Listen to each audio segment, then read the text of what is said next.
Feliz sábado, hermanos. La iglesia se ve llena hoy, ¿verdad?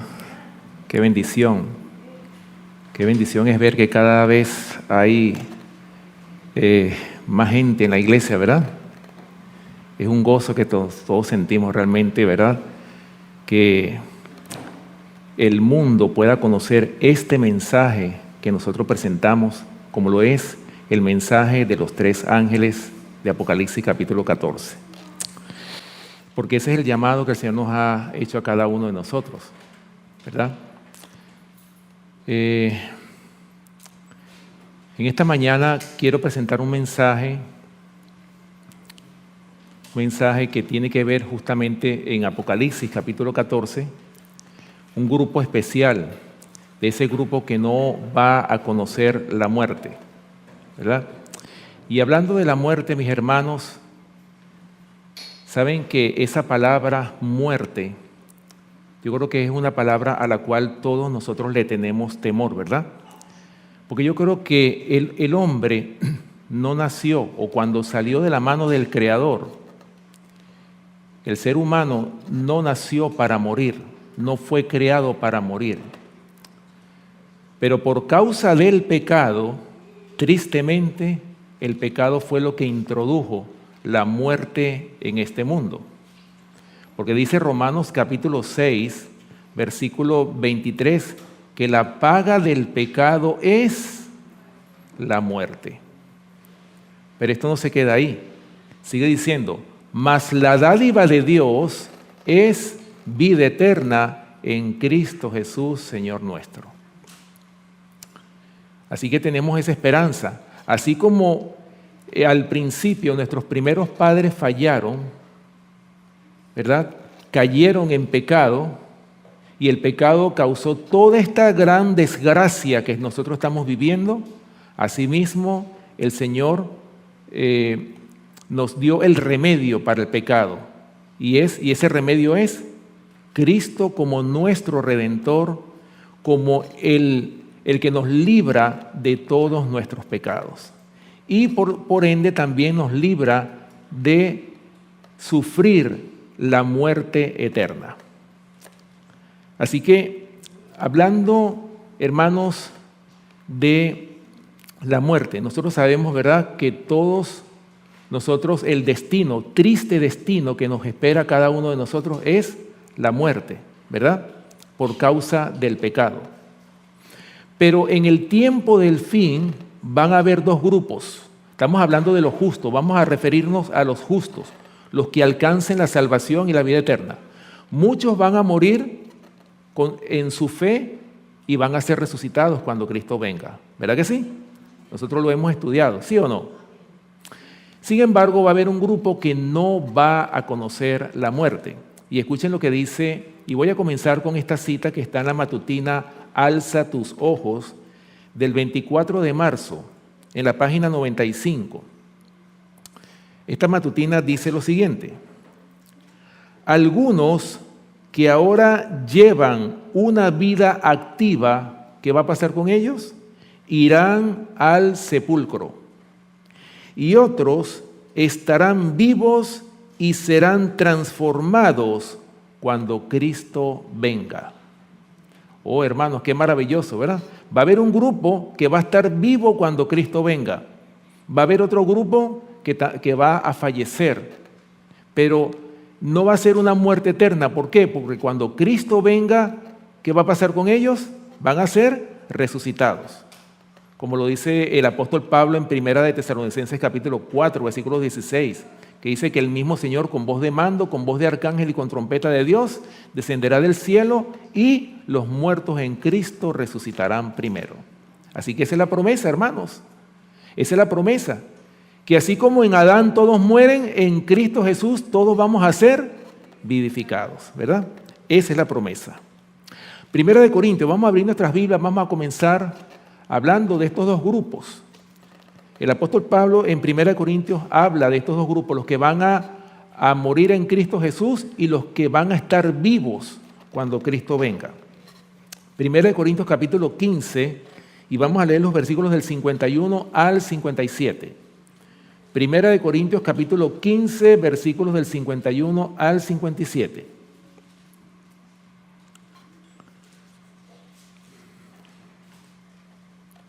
Dice la palabra de Dios: He aquí os digo un misterio, no todos dormiremos, pero todos seremos transformados.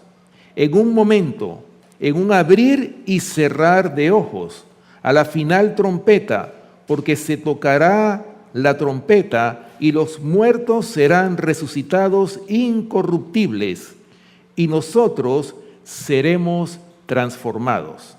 Versículo 53. Porque es necesario que esto corruptible se vista de incorrupción y esto mortal se vista de inmortalidad. Y cuando esto corruptible se haya vestido de incorrupción y esto mortal se haya vestido de inmortalidad, entonces se cumplirá la palabra que está escrita: sorbida es la muerte en victoria. ¿Dónde está, oh muerte, tu aguijón? ¿Dónde, oh sepulcro, tu victoria?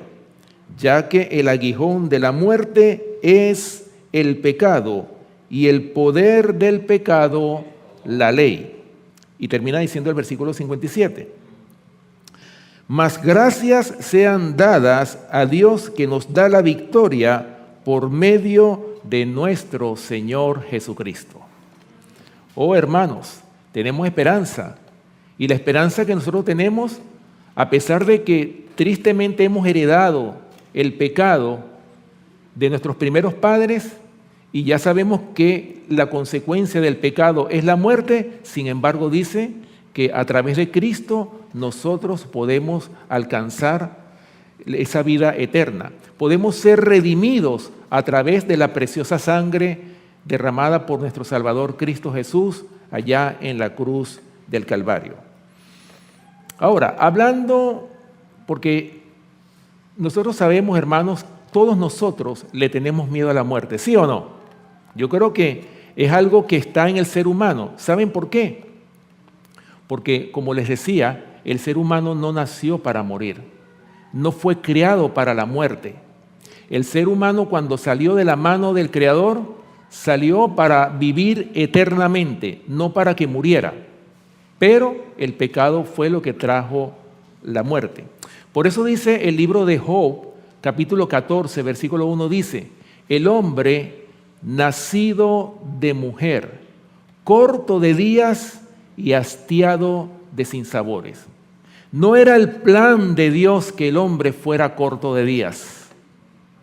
El plan del Señor cuando creó a Adán, era que viviera eternamente. Pero gracias al Señor que hay remedio para este desastre que ocurrió allá en el Edén.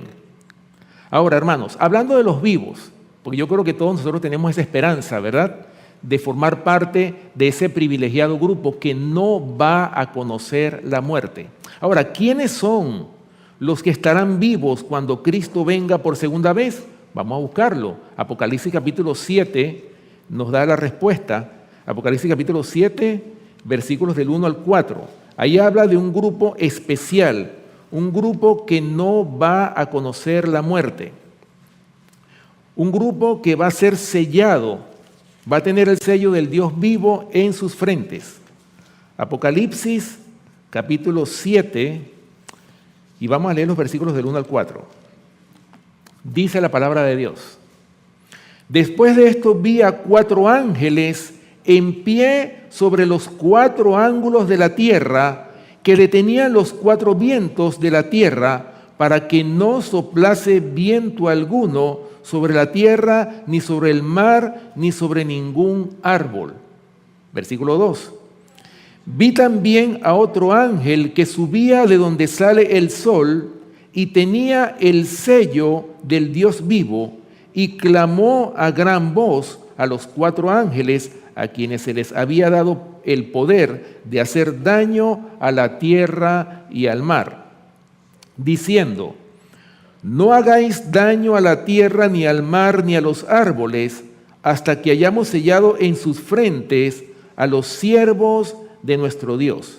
Y el versículo 4 dice, y oí el número de los sellados, 144,000 sellados de todas las tribus de los hijos de Israel. ¿Lo ven, hermanos? ¿Quiénes van a ser los que van a estar vivos cuando el Señor venga? Va a ser este grupo especial que son los 144,000. Pero fíjense, hermanos, que dicen que el Señor, miren la misericordia tan grande de Dios, que dice que habían 4 ángeles que estaban sobre los 4 ángulos de la tierra. ¿Pero qué estaban haciendo estos 4 ángeles, de acuerdo a lo que acabamos de leer? Ellos estaban aguantando esos vientos. Recuerden que la palabra viento representa destrucción, guerra. O sea, estaban deteniendo esos 4 vientos, ¿hasta cuándo? Porque dice que vio un ángel de donde sale el sol, ¿verdad? Que tenía el sello del Dios vivo. Y este ángel estaba diciendo a estos 4 ángeles, no le hagan daño a la tierra, ni al mar, ni a nada. ¿Hasta cuándo? Hasta que hayamos sellado a los siervos de Dios en sus frentes. Y dice Juan, el apóstol, que oyó el número de los sellados. Y dice claramente que fueron 144,000 sellados de todas las tribus de los hijos de Israel. Las mismas palabras, o muy parecidas, las dice el profeta Ezequiel en el capítulo 9. Vamos a Ezequiel, capítulo 9, y vamos a leer el versículo 4. Aquí, por supuesto, el profeta Ezequiel vio una visión donde habían 6 varones que tenían en sus manos su instrumento para destruir. Y más o menos vemos exactamente el mismo cuadro, pero, y escuchen lo que dice el versículo 4, especialmente el versículo 4 de Ezequiel capítulo 9, dice lo siguiente. Y le dijo Jehová, pasa por en medio de la ciudad, por en medio de Jerusalén, y ponles una señal en la frente a los hombres que gimen y que claman a causa de todas las abominaciones que se hacen en medio de ella. ¿Lo ven, mis hermanos? O sea, ¿sobre quiénes va a ser puesto el sello de Dios? Va a ser puesto sobre los hombres que gimen y que claman a causa de ¿qué? A causa de todas las abominaciones. Es decir, gimen y claman por causa del pecado. Ahora yo me pregunto, ¿será que nosotros, hermanos, gemimos, clamamos, lloramos porque hemos pecado? ¿O será que estamos tan acostumbrados al pecado que ni siquiera nos damos cuenta cuando pecamos? Pero fíjense que este grupo, especialmente este grupo estaba ¿cómo? Estaba gimiendo y clamando a causa de las abominaciones que se estaban cometiendo en la tierra. Así como en los tiempos de Sodoma y Gomorra, abominaciones de ese tipo. Y sin embargo, hermanos, dice el profeta Ezequiel que el ángel le iba a poner un sello a ¿quiénes? A los hombres que gimen y que claman. ¿Ok? Bien. Ahora, antes de ser sellados, hermanos, ustedes saben muy bien que antes de que el sellamiento venga, el pueblo de Dios y el mundo entero tiene que pasar por la gran prueba. ¿Y saben cuál es esa gran prueba? El mundo entero va a ser sometido a la gran prueba de la ley dominical o el decreto dominical. Los que salgan victoriosos de esa gran prueba, sobre ellos el Señor le va a poner el sello del Dios vivo en la frente. ¿Ok? Ahora, hermanos, hablando de esa prueba, vamos a leerlo en Apocalipsis capítulo 13. Apocalipsis capítulo 13 nos habla de ese decreto que se va a imponer a toda nación, tribu, lengua y pueblo, al mundo entero. Por eso es que la sierva del Señor dice o cataloga esta prueba como una prueba dolorosísima, así lo dice ella en el don profético.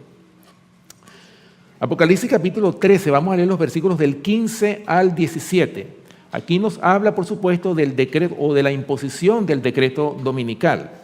Dice la palabra de Dios lo siguiente. Y se le permitió infundir aliento a la imagen de la bestia para que la imagen hablase e hiciese matar a todo el que no la adorase. Versículo 16. Y hacía que a todos, pequeños y grandes, ricos y pobres, libres y esclavos, se les pusiese una marca en la mano derecha o en la frente, y que ninguno pudiese comprar ni vender, sino el que tuviese la marca o el nombre de la bestia o el número de su nombre. ¿Lo ven, hermanos?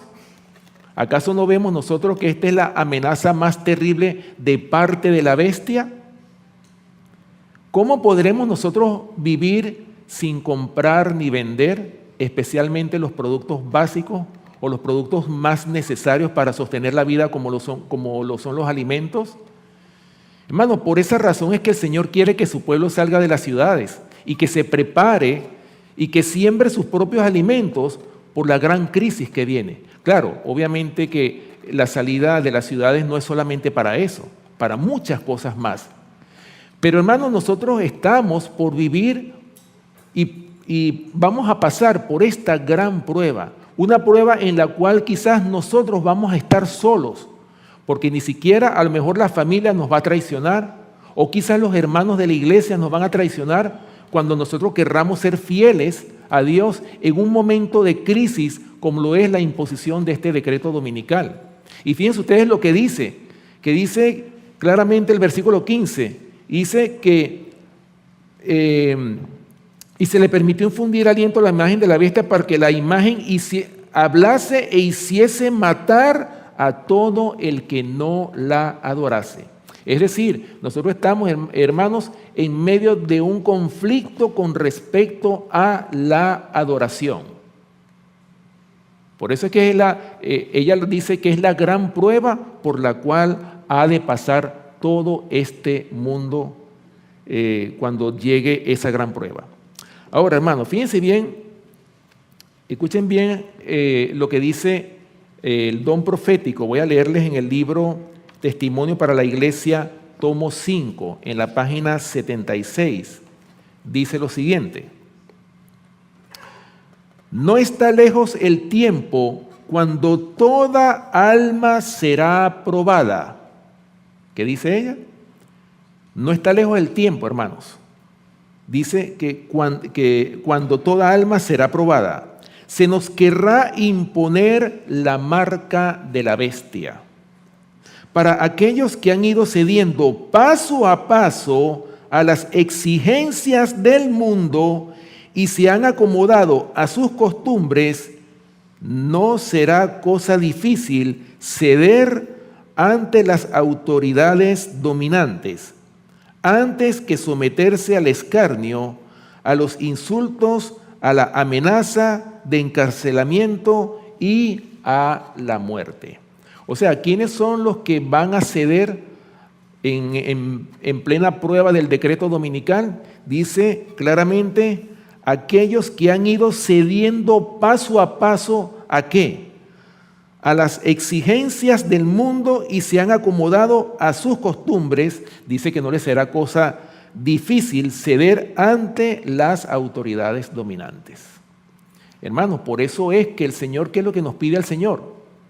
Hermanos, el Señor nos pide a cada uno de nosotros que seamos fieles en lo poco primeramente. Recuerden, hermanos, que para llegar a una prueba como esta, tenemos que prepararnos día a día. Es decir, ir pasando las pruebas pequeñas que se nos presentan, especialmente las pruebas que tienen que ver con el carácter.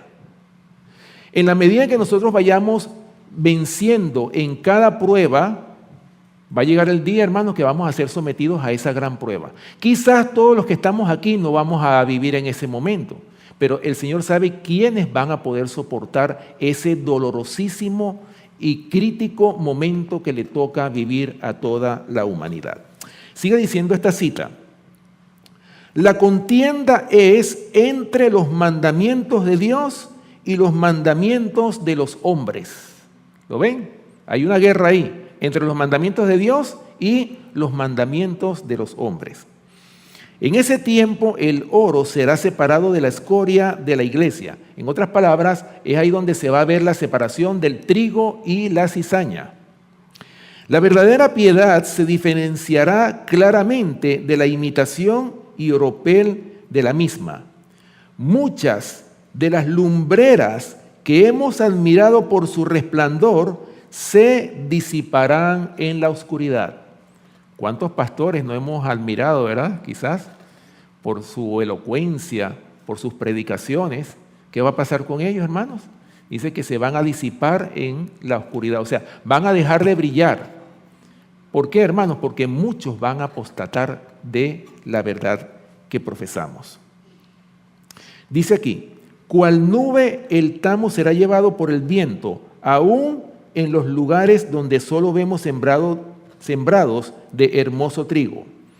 Todos los que lucen los ornamentos del santuario, pero que no están vestidos de la justicia de Cristo, ¿qué va a pasar con ellos? Serán vistos en la vergüenza de su desnudez. Hermano, esta cita es fuerte. Es para que nosotros estemos alerta. Lo que va a pasar en el tiempo final. O sea, cuando esta prueba sea impuesta en el mundo, ahí es donde se va a ver quién es quién. Ahí es donde uno va a ver claramente quién sirve a Dios y quién no le sirve. Ahí se va a definir realmente cuál es la iglesia, la verdadera iglesia de Dios, y cuáles son todos aquellos que van a apostatar tristemente de la verdad. Ahora, volviendo a Apocalipsis capítulo 13, hablando de la bestia, la primera bestia, que ya nosotros sabemos, ¿verdad?, que representa a ese poder político religioso conocido como el papado, ¿verdad? Ya nosotros lo sabemos. Dice aquí Apocalipsis capítulo 13, versículos del 1 al 4. Dice el apóstol Juan, me paré sobre la arena del mar y vi subir del mar una bestia que tenía 7 cabezas y 10 cuernos, y en sus cuernos 10 diademas, y sobre sus cabezas un nombre blasfemo. Versículo 2. Y la bestia que vi era semejante a un leopardo, sus pies como de oso y su boca como boca de león. Y el dragón le dio su poder y su trono y grande autoridad. Vi una de sus cabezas como herida de muerte, pero su herida mortal fue sanada y se maravilló toda la tierra en pos de la bestia. Y el versículo 4 dice, y adoraron al dragón que había dado autoridad a la bestia, y adoraron a la bestia diciendo, ¿quién como la bestia y quién podrá luchar contra ella?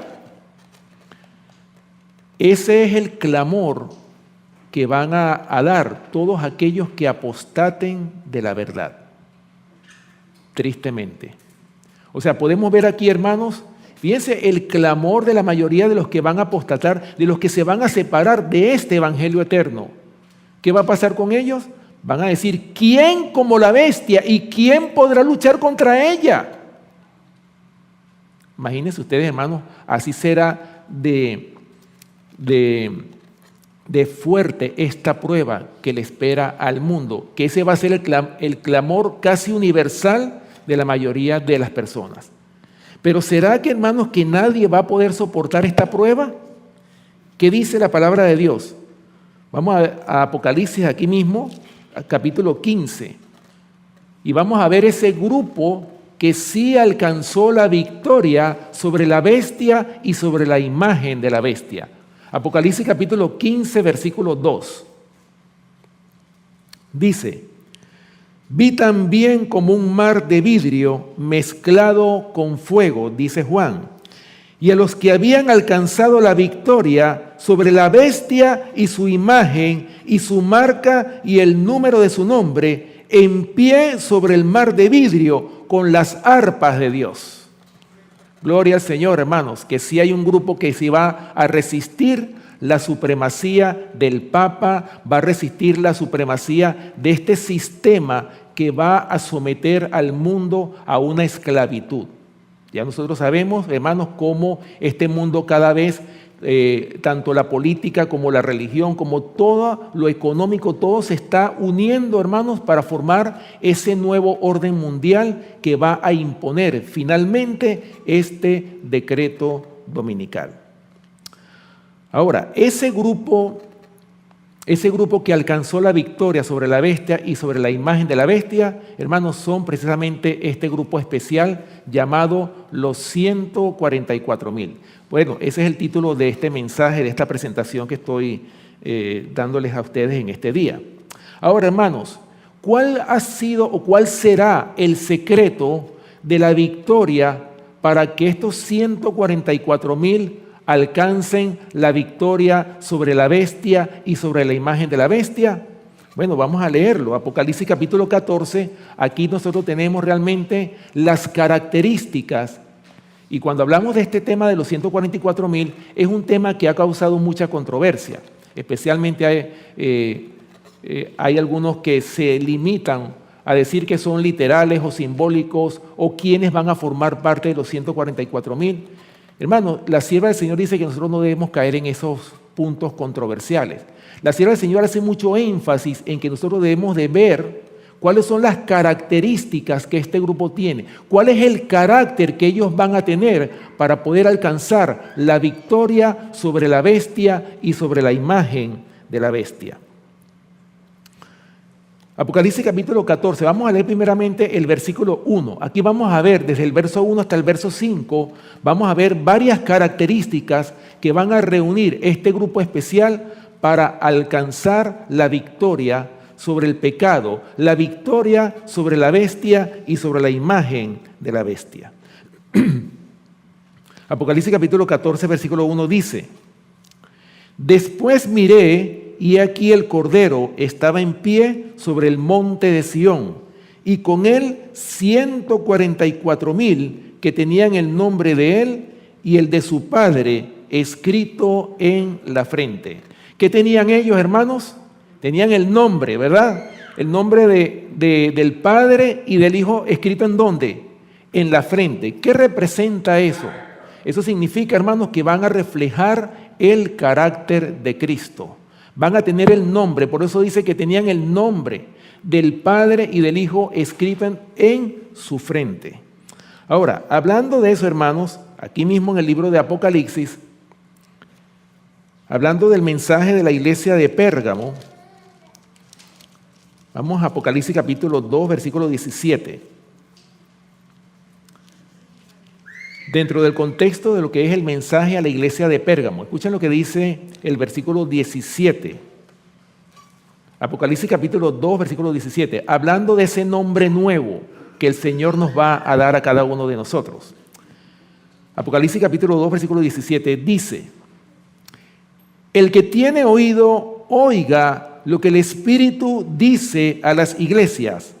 Al que venciere, daré a comer del maná escondido, y le daré una piedrecita blanca, y en la piedrecita escrito un nombre nuevo, el cual ninguno conoce, sino aquel que lo recibe. ¿Se dan cuenta, hermanos? O sea, estamos viendo aquí que ese nombre nuevo, ¿cuál es? Es el carácter de Cristo edificado en cada uno de nosotros. Y hablando del carácter, voy a leer lo que dice el libro Mente, Carácter y Personalidad, hablando del carácter. Este es un libro muy importante que nosotros deberíamos de estudiar, porque es un libro que nos habla la importancia, hermanos, de tener la mente de Cristo, el carácter de Cristo y la personalidad de un verdadero cristiano. ¿Okay? En la página 21, Mente, Carácter y Personalidad, tomo 1, dice lo siguiente: Ninguna ciencia es superior a la que desarrolla el carácter de Dios en la vida del estudiante. O sea, nada, hermanos, en esta tierra se compara con ninguna ciencia, es superior a la ciencia de la edificación del carácter de Cristo en nuestros corazones. Aquí dice en la vida del estudiante. Recuerden que todos los que estamos aquí somos estudiantes. Todos nosotros somos estudiantes. Estamos en la escuela de Cristo, todos los que estamos aquí. Sigue diciendo, Los que llegan a ser discípulos de Cristo encuentran que se les proporcionan nuevos motivos de acción y que adquieren nuevos pensamientos de los que deben resultar nuevas acciones. Pero los tales pueden progresar únicamente por medio de conflictos. ¿Ok? Dice claramente que los tales, o sea, ¿cómo podemos nosotros progresar en cuanto a lo que es la edificación del carácter? Dice claramente que es a través del conflicto. Solamente a través del conflicto es que nosotros podemos, hermanos, progresar en la edificación del carácter de Cristo en nosotros. Porque hay un enemigo que contiende siempre contra ellos, presentándoles tentaciones que hacen que el alma dude y peque. ¿Acaso todos los días no somos sometidos a las tentaciones del diablo?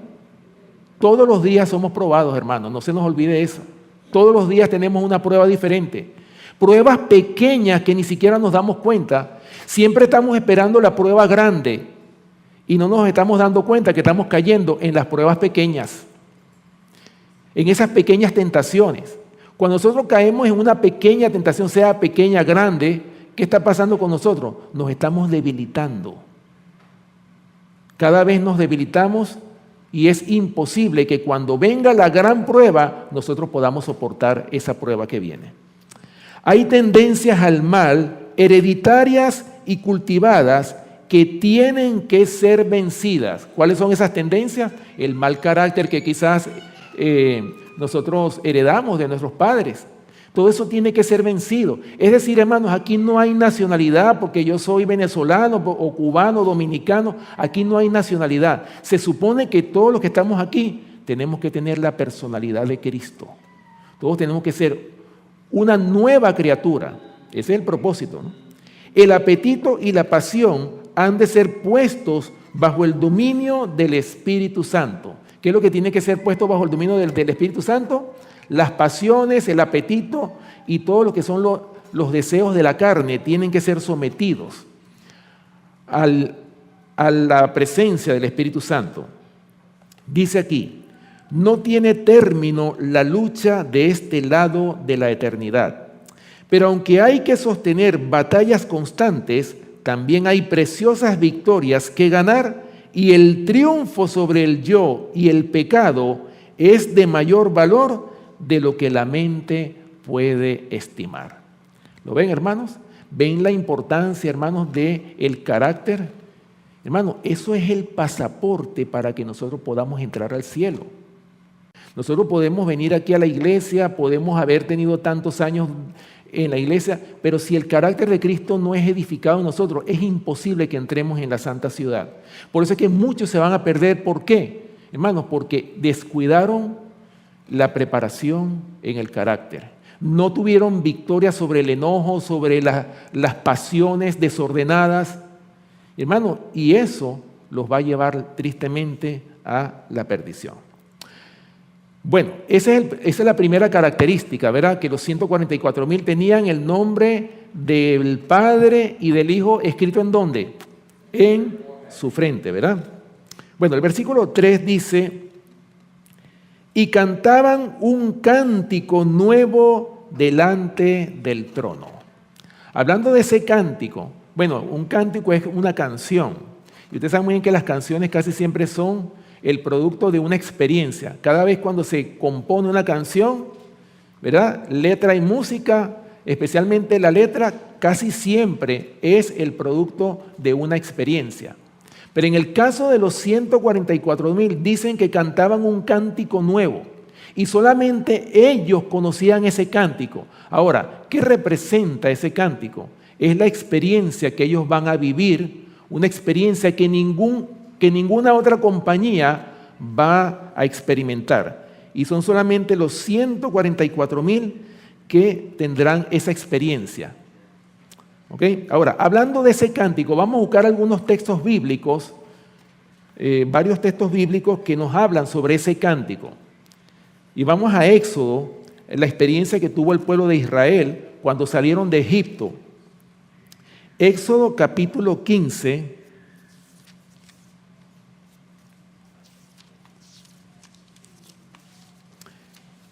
Éxodo capítulo 15, vamos a leer los versículos 1 y 2. Para que ustedes vean, hermanos, lo que experimentó el pueblo de Israel después que fueron liberados de los egipcios, cuando salieron, cuando cruzaron el mar, ¿verdad?, en seco, y cuando fueron libertados. Éxodo capítulo 15, versículos 1 y 2, dice: entonces cantó Moisés y los hijos de Israel este cántico a Jehová y dijeron: cantaré yo a Jehová porque se ha magnificado grandemente, ha echado en el mar al caballo y al jinete. Jehová es mi fortaleza y mi cántico y ha sido mi salvación. Gloria al Señor. Asimismo, hermanos, los 144,000 van a tener este mismo cántico, el cántico de su liberación. ¿Ok? Otro versículo, el Salmo capítulo 32, versículo 7. También todos estos textos que les voy a leer hablan de ese cántico de victoria. Salmo capítulo 32, versículo 7. Salmo capítulo 32, versículo 7 dice: tú eres mi refugio, me guardarás de la angustia, con cánticos de liberación me rodearás. ¿Lo ven, hermanos? O sea, hay esperanza para el pueblo de Dios. El pueblo de Dios, a pesar de que esté, hermano, en medio de la angustia, de la aflicción, en medio de la prueba, en medio de la persecución, ¿qué va a pasar con el pueblo de Dios? Finalmente va a ser librado de la mano del destructor y va a cantar el cántico de su liberación. ¿Ok? Salmo capítulo 98 también nos habla de ese cántico. Salmo 98, versículos 1 y 2. Salmo capítulo 98, versículos 1 y 2. Dice: cantad a Jehová cántico nuevo, porque ha hecho maravillas. Su diestra lo ha salvado y su santo brazo. Jehová ha hecho notoria su salvación, a la vista de las naciones ha descubierto su justicia.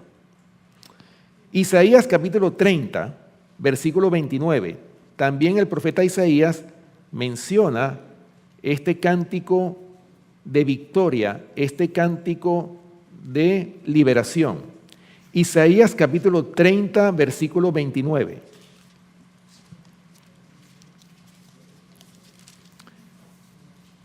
Isaías capítulo 30, versículo 29, dice: vosotros tendréis cántico como de noche, en que se celebra Pascua, y alegría de corazón, como el que va con flauta para venir al monte de Jehová, al fuerte de Israel. Qué bendición, ¿verdad? Qué bendición que ese grupo especial, hermanos, en el tiempo final, el Señor promete que va a libertar a su pueblo. Pero el Señor primeramente nos va a permitir que su pueblo pase primero ¿por dónde? Por el tiempo de angustia cual nunca ha habido desde que hubo gente hasta entonces. O sea, el Señor quiere que primero pasemos por esa prueba, por ese horno de fuego, para que después podamos ser librados por la mano del Señor. Recuerden que la guerra no es de nosotros. Esto no es con ejército ni con fuerza. Esto es con mi espíritu, ha dicho Jehová de los ejércitos. O sea, esta guerra no es con mi fuerza, como se estaba hablando en la escuela sabática, hermanos. Esto es con el Espíritu de Dios que nosotros vamos a vencer al enemigo. Nadie puede vencer a Satanás si no fuera con la ayuda del Señor. Y el Señor dice: mía es la guerra, no es tuya, es mía la guerra. Y yo voy a pelear por ti esa guerra y te voy a librar de la mano del enemigo. Hermano, esa es la victoria, esa es la promesa que el Señor tiene reservado para su pueblo. Isaías capítulo 38, versículo 20, también otro versículo más que nos habla de ese cántico de liberación. Isaías capítulo 38, versículo 20. Dice: Jehová me salvará, por tanto, cantaremos nuestros cánticos en la casa de Jehová todos los días de nuestra vida. ¿Se dan cuenta la importancia que tiene el canto, hermanos? ¿Sabían ustedes que el canto sagrado puede alejar a los demonios? ¿Puede echar fuera demonios, hermanos? El canto sagrado. Por eso es que el Señor manda que nosotros cantemos ese cántico de liberación, ese cántico de victoria. ¿Ok? Bien. Esa es la otra característica que va a tener este grupo, ¿verdad? Que van a cantar el cántico de su experiencia. Una experiencia que ningún otro ha vivido, sino solamente los 144,000. Apocalipsis capítulo 14, versículo 4, hablando de las características de este grupo especial. El verso 4 dice: estos son los que no se contaminaron con mujeres, pues son vírgenes. Estos son los que siguen al Cordero de Dios por donde quiera que va. O sea, hermanos, en otras palabras, dice claramente que no se contaminaron con mujeres. Ya nosotros sabemos que en profecía la palabra mujer representa a iglesias o también doctrinas. Es decir, que estos no se contaminaron con falsas doctrinas. Lo que estábamos estudiando en la escuela sabática, ¿verdad? Que decíamos, ¿cuántos no hay que tienen esa comezón de oír algo extraño y novedoso? Y por eso es que muchos se han desviado del camino recto. Y tristemente, hermanos, han caído en falsas doctrinas. Pero dice claramente que este grupo especial, los 144,000, dice claramente que no se contaminaron con falsas doctrinas, sino más bien dice que estos son los que siguen al Cordero por donde quiera que va. En otras palabras, han tenido la experiencia que hoy por hoy nosotros no poseemos. Y esa experiencia es conocer al Señor, conocer a Cristo como nuestro Salvador. Pero no es conocerlo como en teoría, sino en la experiencia. La sierva del Señor dice, en el conflicto de los siglos, dice, bueno, voy a leerla para que no sean mis palabras, hablando de esa experiencia. Escuchen lo que dice el conflicto de los siglos en la página 680. Escuchen la importancia, hermano, y yo he hecho mucho énfasis en esta cita últimamente, porque para que nosotros pasemos por el tiempo de angustia que nos espera, tenemos que tener una experiencia que hoy por hoy no poseemos. Así lo dice el conflicto de los siglos en esta página 680. Escuchen lo que dice. El tiempo de angustia, cual nunca fue después que hubo gente, se iniciará pronto.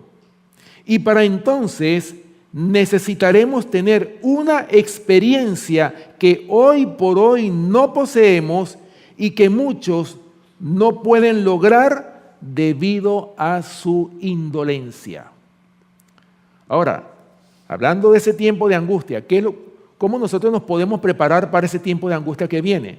Teniendo una experiencia que hoy por hoy no poseemos.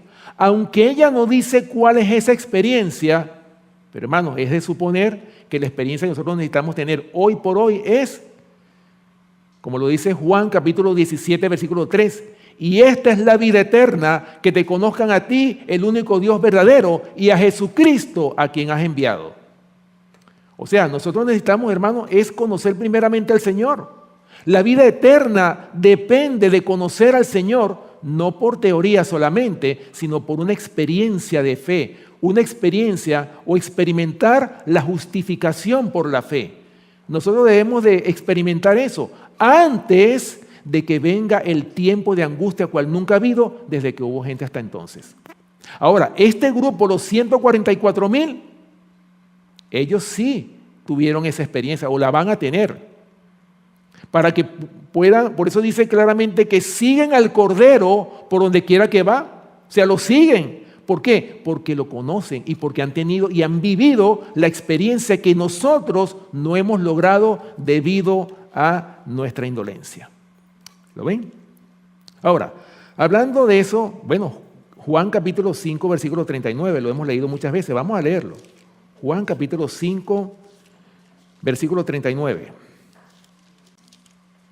Hermanos, la importancia que tiene, hermanos, de que nosotros recibamos la palabra diariamente. Debemos de alimentarnos de este pan de vida todos los días. Así como nosotros necesitamos del pan físico para sostener la vida, asimismo la vida espiritual se tiene que sostener a través de ¿qué? A través de su palabra, el pan de vida. Dice Juan 5:39, escudriñad las escrituras, porque a vosotros os parece que en ellas tenéis la vida eterna y ellas son las que dan testimonio de mí. ¿De qué manera yo puedo conocer al Señor? ¿De qué manera yo puedo recibir el testimonio de Jesucristo? ¿Es a través de qué? A través de su palabra. Porque dice claramente, finalmente dice ese versículo, y ellas son, o sea, la palabra es la que da testimonio de mí, dijo el Señor. Y es la única forma de que nosotros podamos, hermanos, a través del estudio de su palabra, es que podamos contemplar la belleza de carácter de nuestro gran Dios y Salvador Jesucristo. ¿Ok? Bueno, el versículo 5 de Apocalipsis capítulo 14, hablando de las características que han hecho que este grupo haya alcanzado la victoria o alcanzará la victoria sobre la bestia y sobre la imagen de la bestia, nos dice lo siguiente, el verso 5.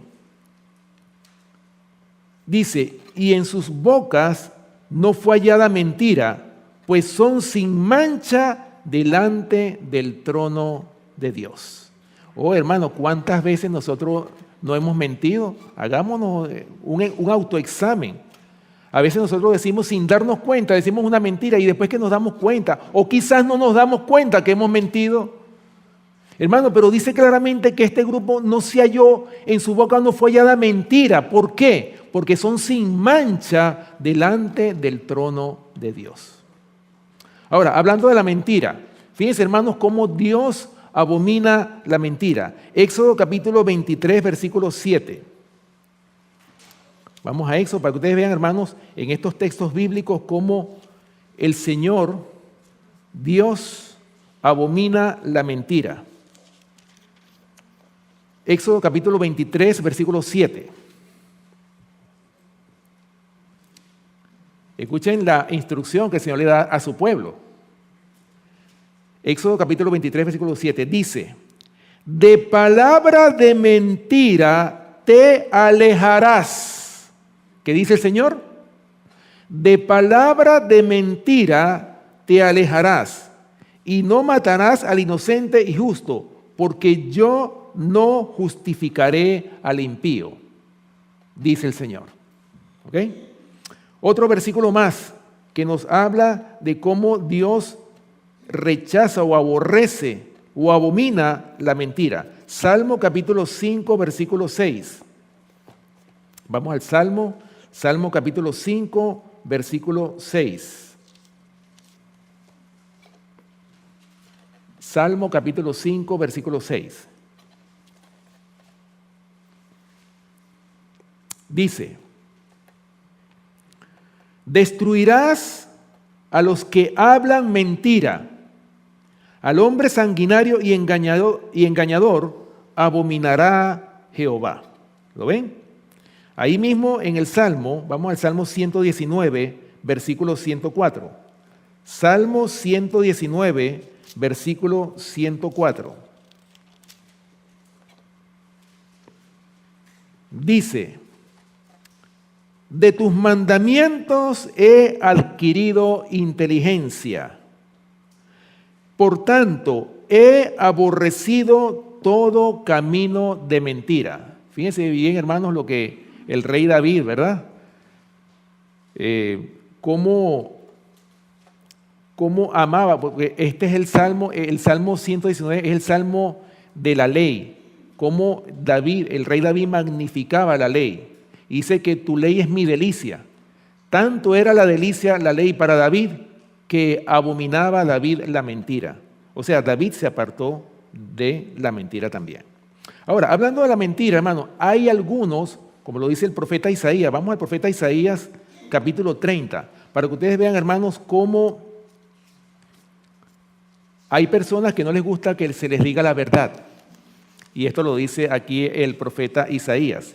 Isaías capítulo 30, versículos 9 y 10. Así como hay algunos que aman la verdad, hay otros que aman la mentira. Escuchen lo que dice aquí Isaías capítulo 30, versículos 9 y 10. Dice: porque este pueblo es rebelde, hijos mentirosos, hijos que no quisieron oír la ley de Jehová, que decían a los videntes: no veáis, y a los profetas: no nos profeticéis lo recto, decidnos cosas halagüeñas, profetizad mentiras. O sea, ¿qué es lo que quería este pueblo rebelde? Hermanos, no querían la verdad. Se ofendían cuando recibían la verdad. ¿Qué es lo que decían a los videntes o a los profetas? No nos profeticen lo recto, díganos cosas halagüeñas. Lo que queremos es que nos echen un cuento para distraernos, pero no nos digan lo que Dios exige de nosotros. Así como las 7 mujeres que echaron mano de un hombre, ¿verdad? Que solamente querían el nombre de cristianas, pero no querían el pan de vida que es la palabra. La verdad no la querían, sino querían era la pura mentira, tristemente. Apocalipsis capítulo 21, versículo 27, hablando de la santa ciudad, ¿quiénes son los que van a entrar? ¿Será que los que mienten van a entrar? Vamos a ver qué nos dice Apocalipsis capítulo 21, versículo 27. Apocalipsis capítulo 21, versículo 27, dice: no entrará en ella, o sea, en la santa ciudad, ninguna cosa inmunda o que hace abominación y mentira, sino solamente los que están inscritos en el libro de la vida del Cordero. Y más adelante en Apocalipsis 22, versículo 15 dice: mas los perros estarán fuera, y los hechiceros, los fornicarios, los homicidas, los idólatras y todo aquel que ama y hace mentira. ¿Dónde van a estar? ¿Será que van a estar dentro de la ciudad? Dice claramente que van a estar fuera de la ciudad. Hermanos, la mentira no trae nada bueno. Para Dios es una abominación.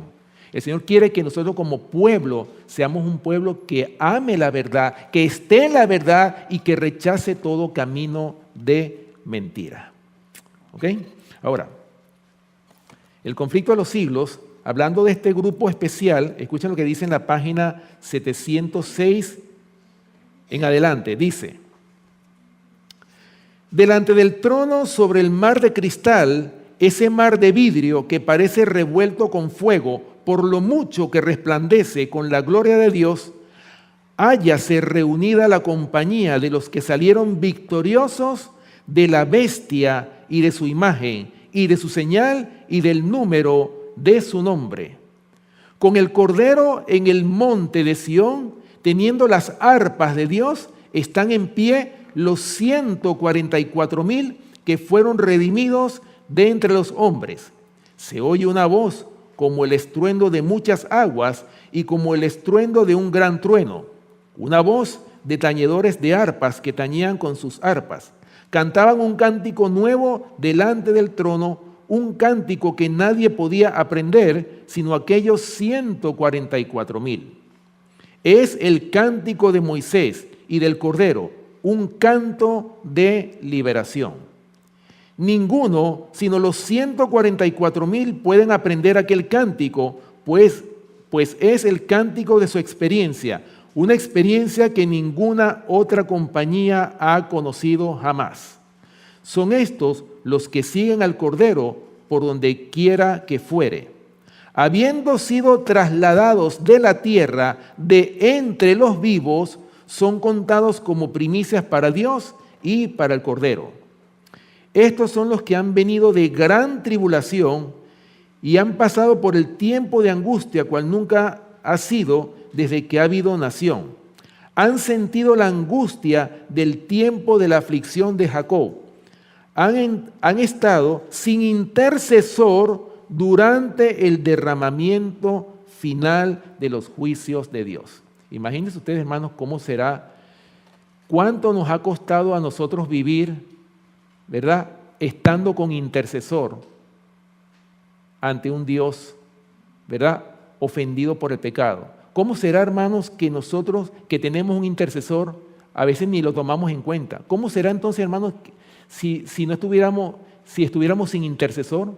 Por eso es que los 144,000 van a pasar por la experiencia, primeramente, como lo dice aquí, de Jacob, ¿verdad? Van a vivir la angustia de Jacob, pero también van a tener la experiencia que tuvo nuestro Salvador Cristo Jesús allá en el Getsemaní, ¿verdad? Cuando el Señor dijo: Señor, si es necesario, pase de mí esta copa, pero que no sea como yo quiero, sino que sea como tú, ¿verdad?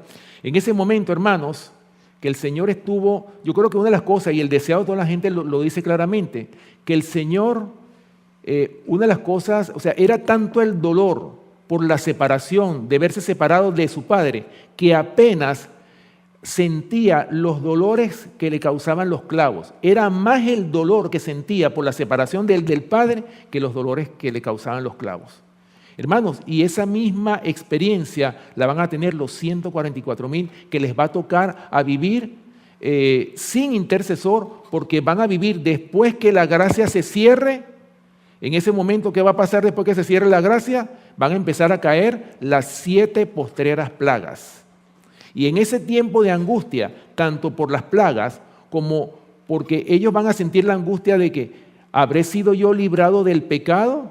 Van a todavía estar, o sea, van a estar en esa angustia, hermanos. Van a vivir ese tiempo de angustia cual nunca ha habido desde que hubo gente hasta entonces. Sigue diciendo: han visto la tierra asolada con hambre y pestilencia, al sol que tenía el poder de quemar a los hombres con un intenso calor. Y ellos mismos han soportado padecimientos, hambre y sed, pero no tendrán más hambre ni sed, y el sol no caerá sobre ellos, ni otro ningún calor. Porque el Cordero que está en medio del trono los pastoreará y los guiará a fuentes vivas de agua, y Dios limpiará toda lágrima de los ojos de ellos. En todo tiempo los elegidos del Señor fueron educados y disciplinados en la escuela de la prueba. Anduvieron en los senderos angostos de la tierra, fueron purificados en el horno de la aflicción. Por causa de Jesús sufrieron oposición, odio y calumnias. Le siguieron a través de luchas dolorosas, se negaron a sí mismos y experimentaron amargos desengaños. Por su propia dolorosa experiencia conocieron los males del pecado, su poder, la culpabilidad que entraña y su maldición, y lo miran con horror. ¿Se dan cuenta, hermanos? Esta es la experiencia que nosotros debemos de tener hoy día, ¿verdad? Aprender a odiar el pecado así como Dios odia el pecado. Hermanos, porque nosotros tenemos que librarnos del pecado en este tiempo. O sea, pedirle al Señor en oración que nos ayude a que nosotros podamos ser librados de esa lepra mortal como lo es el pecado. ¿Ok? Ahora, hermanos, hablando de los 144,000, saben que el apóstol Pablo y todos los apóstoles, ellos creían que Cristo iba a venir en sus días. Y Pablo creía que él iba a estar vivo cuando Cristo viniera. Vamos a buscarlo en 1 Tesalonicenses, capítulo 4, versículos 16 y 17. El apóstol Pablo se creía que iba a estar vivo cuando Cristo venga. 1 Tesalonicenses, capítulo 4, versículos 16 y 17. Dice así: porque el Señor mismo, con voz de mando, con voz de arcángel y con trompeta de Dios, descenderá del cielo, y los muertos en Cristo resucitarán primero. Luego nosotros, dice Pablo, los que vivimos, los que hayamos quedado, seremos arrebatados juntamente con ellos en las nubes para recibir al Señor en el aire, y así estaremos siempre con el Señor. ¿Lo ven? O sea, Pablo creía, hermanos, que primeramente que Cristo iba a venir en sus días, y también que iba a estar vivo o iba a formar parte de ese grupo de los vivos cuando Cristo venga, que por supuesto no iba a conocer la muerte.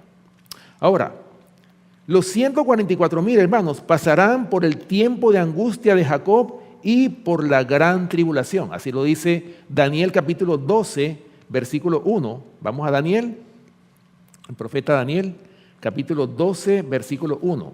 Un versículo que hemos leído mucho en esta iglesia, ¿verdad? Daniel capítulo 12, versículo 1.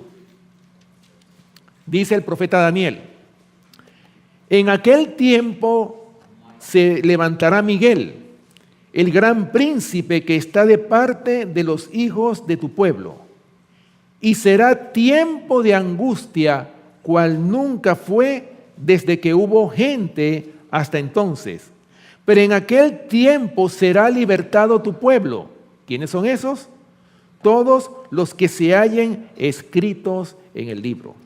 Hermanos, tenemos nosotros idea, de acuerdo a lo que este versículo dice, tenemos idea de cómo va a ser ese tiempo de angustia. Dice claramente que tiempo de angustia cual nunca ha habido desde que ha habido hombre sobre la tierra. O sea, que en toda la historia de pecado que tiene este mundo, en estos 6,000 años de pecado que tiene esta tierra, hermanos, no ha habido tiempo de angustia como el que va a haber, como lo dice el profeta Daniel, en el tiempo final. Cuando los 144,000, que son los que van a pasar por ese tiempo de angustia, vivan ese momento, ¿verdad? Ahora, dice claramente, en medio de esa angustia, ¿qué es lo que dice el Salmo 91? ¿Sabían ustedes que el Salmo 91 es el Salmo de los 144,000? Sí, claro. Salmo 91. Escuchen bien, hermanos, lo que dice el Salmo 91, el Salmo de los 144,000.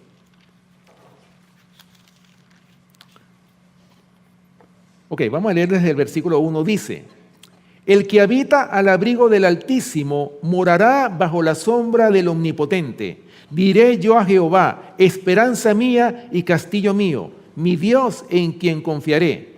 Él te librará del lazo del cazador, de la peste destructora. Con sus plumas te cubrirá y debajo de sus alas estarás seguro. Escudo y adarga es su verdad. No temerás el terror nocturno, ni saeta que vuele de día, ni pestilencia que ande en oscuridad, ni mortandad que en medio del día destruya. Versículo 7. Caerán a tu lado 1,000 y 10,000 a tu diestra, mas a ti no llegará. Ciertamente con tus ojos mirarás y verás la recompensa de los impíos, porque has puesto a Jehová, que es mi esperanza, al Altísimo por tu habitación. No te sobrevendrá mal, ni plaga tocará tu morada. Gloria al Señor. O sea, hermanos, por eso es que los 144,000 van a ver que van a caer 1,000 a su lado y 10,000 del otro lado, pero a ellos no les va a llegar. ¿Por qué? Porque ninguna plaga va a tocar la morada de los 144,000. Ellos no lo van a saber, que están sellados ya, pero van a pasar por ese tiempo de angustia cual nunca ha habido desde que hubo gente hasta entonces. Ahora, escuchen bien lo que dice la sierva del Señor en el libro Notas Biográficas, un libro que yo les recomiendo que lo lean. Notas Biográficas, en la página 128 y 129 dice lo siguiente: vi que los 4 ángeles iban a retener los vientos hasta que estuviese hecha la obra de Jesús en el santuario, y que entonces caerían las 7 postreras plagas. Estas plagas enfurecieron a los malvados contra los justos. Ellos pensaron que habíamos atraído sobre ellos los juicios de Dios, y que si podían raernos de la tierra, las plagas se detendrían. Se promulgó un decreto para matar a los santos, lo cual hizo que éstos clamaran día y noche por su libramiento. Este fue el tiempo de la angustia de Jacob. Entonces todos los santos clamaron con angustia de ánimo y fueron libertados por la voz de Dios. Los 144,000 triunfaron, sus rostros quedaron iluminados por la gloria de Dios. Hermanos, a pesar de que vienen tiempos terribles, a pesar de que viene un tiempo de angustia cual nunca ha habido, y como pareciera que todo fuera lóbrego por lo que estamos viendo de acuerdo a lo que nos dicen las profecías, sin embargo hay promesa para el pueblo de Dios, una promesa de libramiento. El Señor promete librar a su pueblo que ama y confía en Él.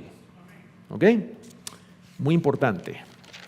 Bueno, ya para terminar, dice hablando de los 144,000, saben que es un grupo específico, pero sin embargo van a haber algunos que tendrán parte con los 144,000, que van a tener los privilegios que este grupo va a tener. Y escuchen lo que dice el libro Hogar Cristiano en la página 492.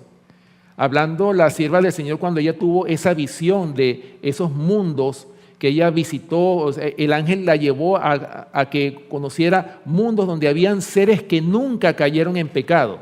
Y ella cuando los vio dice, oye, pero ustedes son más bellos que los seres humanos. ¿Y por qué ustedes son más bellos que los seres humanos? Lo que pasa es que nosotros no caímos en pecado. Fíjense, hermanos, lo que hace el pecado.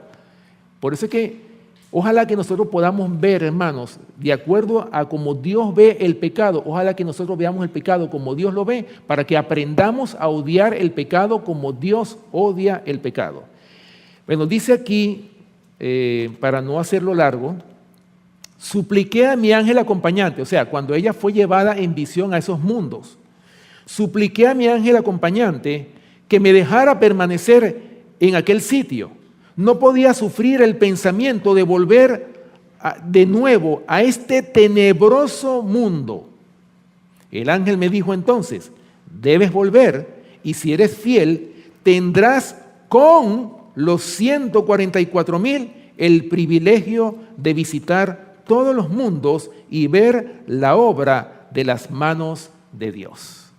O sea, ¿qué le dijo el ángel a ella? Que si era fiel, o sea, tienes que volver a la tierra y tienes que escribir todo lo que has visto. Pero si eres fiel, vas a tener parte ¿con quiénes? Con los 144,000. Pero eso no se queda ahí, hermanos. En Mensajes Selectos, tomo 2, en la página 300 y 301, ella escribió una carta, o sea, ella le escribió una carta a un hermano que había perdido a su esposa. Una hermana muy querida dentro de la iglesia. Y ya van a ver por qué. Dice esta carta lo siguiente: estimado hermano, casi no sé qué decirle. La noticia de la muerte de su esposa fue abrumadora para mí. Casi no pude creerla y ahora, a duras penas, puedo admitirla. Y escuchen lo que sigue diciendo ella. Dios me dio una visión el último sábado de noche y se la voy a referir. Vi que ella estaba sellada, que se levantaría y se pondría en pie sobre la tierra y estaría con los 144,000. Vi que no necesitábamos afligirnos por ella, descansaría durante el tiempo de angustia. Lo único que debería afligirnos debería ser nuestra pérdida experimentada al ser privados de su compañía. Vi que su muerte sería para bien. Oh, hermanos, qué carta más alentadora esta, ¿verdad? Cómo, ¿verdad? Este hermano que lloraba inconsolablemente, ¿verdad? Y ella, cuando le fue mostrado lo que pasó con esta hermana, ella la vio que había sido sellada y que iba a formar parte ¿con quiénes? Con los 144,000. Ahora, ella dice, bueno, lo único que podemos sentir es que perdimos una hermana, una compañera de nuestra iglesia, la perdimos, pero bueno, tenemos la esperanza de que nos vamos a encontrar con ella cuando Cristo nos resucite, ¿verdad? Así que bueno, hermanos, ya para terminar, voy a leerles en la Matutina Maranata una cita muy importante. Así como hemos visto hasta ahora sobre este grupo especial de los 144,000, el Señor nos invita a todos nosotros, los que estamos aquí, nos invita a que formemos parte de este privilegiado grupo de los 144,000. Dice en la Matutina Maranata, en la página 239 del 21 de agosto, dice lo siguiente: esforcémonos con todo el poder que Dios nos ha dado para hallarnos entre los 144,000. ¿Qué dice ella? ¿Será que ella nos manda a que investiguemos quiénes van a ser? ¿O que digamos o que nos pongamos a discutir si son literales o simbólicos? No. ¿Qué dice ella? Esforcémonos por formar parte ¿de quién? De los 144,000. Únicamente los que reciban el sello del Dios vivo obtendrán el salvoconducto para entrar por las puertas de la santa ciudad. Oh, hermanos, ¿no decimos amén? ¿Acaso no deseamos todos estar en ese grupo? Yo creo que nosotros estamos aquí no por pura casualidad. Estamos aquí porque anhelamos y deseamos la salvación que Dios nos ha dado a través de su Hijo amado Cristo Jesús. Él nos ha dado esa salvación, pero nosotros tenemos que echar mano de esa salvación que Cristo nos ha dado a través de su preciosa sangre derramada en la cruz del Calvario. Hermanos, el tiempo está cerca. Cristo viene pronto. Cristo viene a buscar un pueblo santo, un pueblo sin mancha, ni arruga, ni cosa semejante. Y el Señor nos está invitando en esta mañana a que nosotros reunamos estas condiciones, estas características que nos van a llevar a ser un pueblo santo, un pueblo que va a tener el carácter de Cristo para que nosotros podamos morar con Cristo por toda la eternidad en las mansiones celestiales. Ese es mi deseo y oración en esta mañana, hermanos. Ojalá que nadie se quede, que todos los que estamos aquí podamos formar parte de los 144,000, o si no formamos parte de los 144,000, que por lo menos estemos entre los redimidos, que podamos tener y heredar la salvación y la vida eterna que el Señor ha edificado para cada uno de nosotros. Que el Señor les bendiga, mis queridos hermanos, y vamos a terminar, los que puedan, vamos a doblar nuestras rodillas para tener una oración para terminar.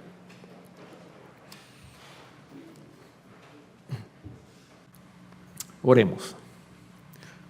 Amante Padre que moras en los cielos, Señor, te damos gracias por ese gran sacrificio que hizo tu Hijo amado Cristo Jesús en la cruz del Calvario, por esa sangre preciosa derramada que nos limpia de todo pecado. Te rogamos, Señor, que nos ayudes a que nuestros pecados sean borrados, sean limpiados, podamos convertirnos en nuevas criaturas en Cristo Jesús, que podamos alcanzar esa preciosa salvación que tú has hecho, como lo dice tu palabra, que tú fuiste a edificar moradas para nosotros. Oh Padre Celestial, ayúdanos a que nosotros podamos formar parte de ese grupo que tú vienes a buscar. Y ayúdanos a luchar, Señor, en contra de nosotros mismos y que podamos alcanzar esa salvación tan grande para que podamos vivir contigo por toda la eternidad. En esta hora te pedimos, Señor, que tú seas con cada familia aquí representada, con cada hermano, con cada hermana, con las visitas y con todos aquellos que nos ven a través de las redes sociales. Señor, que tú puedas bendecir a cada familia, que tú puedas contestar cada petición, cada oración, tú la puedas contestar conforme a tu voluntad. Sé con nuestros hijos, los jóvenes, con los niños, con los ancianos, con los que están enfermos, pasa tu mano sanadora sobre ellos. Señor, en esta hora te pedimos también una bendición por las visitas que nos han venido a visitar en este día y que tú puedas bendecirlas, Señor, grandemente. Te rogamos también en esta hora, Señor, que tú bendigas los alimentos que hemos de compartir a continuación y quédate con nosotros en este día de sábado, Señor, y que no hablemos nuestras palabras, sino hablemos tus palabras, que podamos glorificar tu nombre, Señor, en todo momento. Gracias por tu palabra, gracias por tus bendiciones y acompáñanos siempre en todo momento. Todo esto te lo pedimos y te lo rogamos, dándote las gracias en el nombre y por los méritos de nuestro amante Salvador, Cristo Jesús. Amén. Que el Señor les bendiga.